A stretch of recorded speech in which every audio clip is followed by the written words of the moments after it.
You know, many religions have some version of this idea for what salvation really means, for what the goal of religion really means. They have some version of freedom. You become free. So what do you think that meant? You become free from all the things that you're holding on to, all the coals that you're holding on to. You know, they say in Hinduism, they say moksha. That's exactly what that means. Or mukti. These are Sanskrit words that mean exactly that. Freedom. You know? Like, remember that Richie Havens song? Freedom, freedom. Mukti. That's what it means. That's what happiness is. Happiness is freedom. It's freedom from chains. And, you know, I think, I personally think it's really good to, you know, to substitute in your spiritual life, to start substituting, you know, the like songs and, you know, popular cultural, you know, flotsam and jetsam that are like encouraging you to think this way for the stuff that aren't. So for example, you know, there's lots and lots of great gospel songs all about this. You know, from both the white and black traditions, you know, the Appalachian, you know, kind of country western bluegrass type, you know, traditions, and also the, you know, the African American traditions. And if you listen to those songs, there's many of them are exactly like this, because they got it, you know. They're not like us. They weren't like us. They weren't living like lives like us, which is like, you know, privileged and, you know, affluent and got way too much time and money on our hands. They weren't spaced out on the realities of this life at all. It's like, this life sucks. You know, pretty much all those songs just assume this kind of life just sucks. You know, this is Babylon, you know. I'm enchained here. You know, especially the Negro spirituals, you know, listen to those. It's just like, this whole life is just crap. But the next life, I'll be free. See, I'll be free. I just like, you know, roll around heaven all day. That's a Ray Charles song.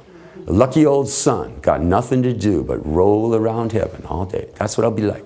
And that's what happiness is like being free of all the things that are chaining us. We're walking around like those ghosts in cartoons. You remember those cartoons where all those ghosts, they got all these like chains and like this and they got, you know. And that's us. And we got to let them go. And what are those chains? Our things, our money, our possessions, our people, my husband, my wife, my children, got to let them go. My ideas about the future, my ideas, you know, my plans, let it go. You know, you know that joke, if you want to make God laugh, make a plan. You want to make God laugh, make a plan.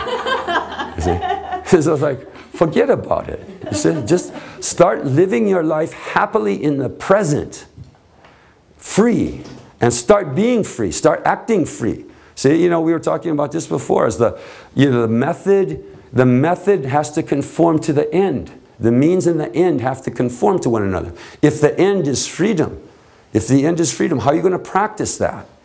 By practicing being free. I am free. And if I'm free, then why should I put anyone else in chains?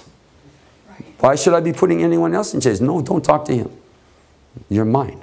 You're my husband. What are you talking to her for? You're my husband. You're my wife. You're my boyfriend. You're my girlfriend. What are you doing trying to be happy on your own? You see, we should be supporting them in their quest for happiness. See? We should be supporting them, you know. You want to talk to her? Can I arrange a meeting for you? You want to go on vacation with her? Can I pay for it? See, that would be real love. So that's hard. That's harder, isn't it? But that's the love that's not grasping. That's the love of saying, you know, I'm free. I don't own you and you don't own me. We're free. We're free from that those kinds of attachments. So here's a kind of a general rule, okay, about suffering. Every suffering comes from an attachment. Every pain comes from something you're attached to. You can trace back to the attachment from the pain. Just follow the pain. Follow where the pain leads. And you've got yourself an attachment there. At the end, you got yourself an attachment. And then you go, oh, this thing is the coal that I'm burning, that I'm holding in my hand. This is the coal. Then you have identified the coal. And then the next question is, can you let it go? Can you let it go? Or are you just going to sit there burning, burning, burning, and saying, ow, the rest of your life? Because those are the only two choices. Those are the only two choices. And you can like learn to detach by realizing that you've never been able to hold on to it in the first place. It's an illusion. That's the really perverse thing. Is that it's not even there. You can't even hold it. It's just it's like a hallucination of a holding of a coal. It's not that you actually can hold on to anything. The only thing you're holding on to, in other words, is suffering. Is the suffering, is the pain. You can't hold on to the person. You can't hold on to the thing. You can't hold on to the job. You can't hold on to the plans. Here's another one, okay, big one, big attachment. Identity, my identity, who I think I am. See, I think I'm holding on to my identity. And then when somebody says such and such, oh, you've insulted me so much because I have an identity. See, you know, and that's an illusion too. There's nobody at home there, actually. It's just an illusion. It's just an idea of who you are. So, you know, how do you let go of your own identity? You know, and first of all, you have to think, well, what kind of identity am I holding on to? Who do I think I am? What kind of person do I think I am? And, you know, most of us, I think, you know, all the enlightened beings in the room, again, are exempted from what I have to say.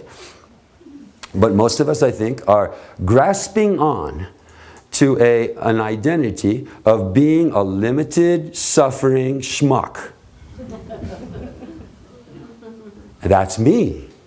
You know, it's like, I always think of like that character in, what was that trilogy? Lord of the Rings. Lord of the Rings. She knows all my raps. She knows all my stories. I can get some new material, man. Yeah, you know that character in Lord of the Rings, Gollum. Remember Gollum? Yeah, my precious. Yeah, Gollum. That's who we think we are.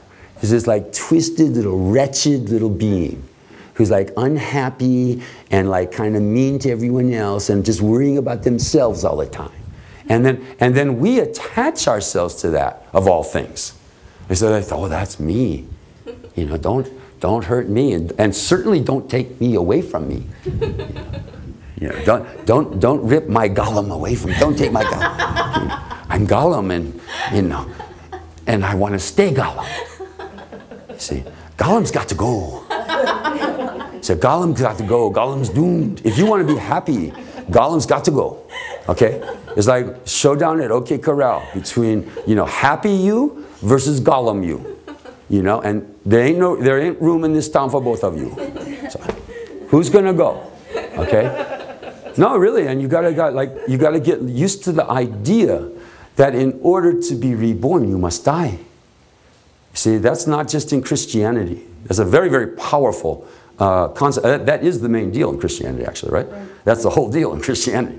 That's the essence of Christianity. But all religions have some version of this. You've got to die to your old suffering self in order to be reborn as a happy self. Which means you've got to let it go. You've got to let things go. Especially you've got to let your identity go. You've got to let your idea of a you who is limited, who could not be happy. A you who could only think the way that you do, who is, you know, only the creature of their habits. A you who could not transform. You've got to let that go. And say, I am, you know, I am empty. Ultimately, I am empty. I am shunya, of being one thing or the other. I am a blank slate. This space is totally available. And the idea that I am who I think I am in that kind of identification with Gollum is just an illusion. It's just a conceptualization. If you don't want to like say illusion, you just say a conceptualization. It's just an idea. And we're attached to an idea of who we are. And if we changed our idea of who we are, we could reattach ourselves to something much better. Oh, I'm a happy person. You know, and so you start thinking that way. You know, as part of your spiritual life, you start reconstituting who you think you are. I'm not a person. I'm not a helpee. I'm a helper. I'm not a person who wakes up every morning unhappy. I'm a person who lolls around in bed thinking like what an amazing life I have and how this is the last day I have to live and I'm not wasting it anymore. and I'm going to start living happily. You start re-identifying yourself, grasping onto at least temporarily, grasping onto a different concept of you, which is no more real or tangible than the old one. It also is just an idea, just a concept and so forth. But is it more useful? You see, is it more useful? So, change you. Change you. The only one that can change you is you. And we're not changing, and we continue to suffer because we're grasping. We're holding on to things instead of opening up our wings and becoming the butterfly that we could be.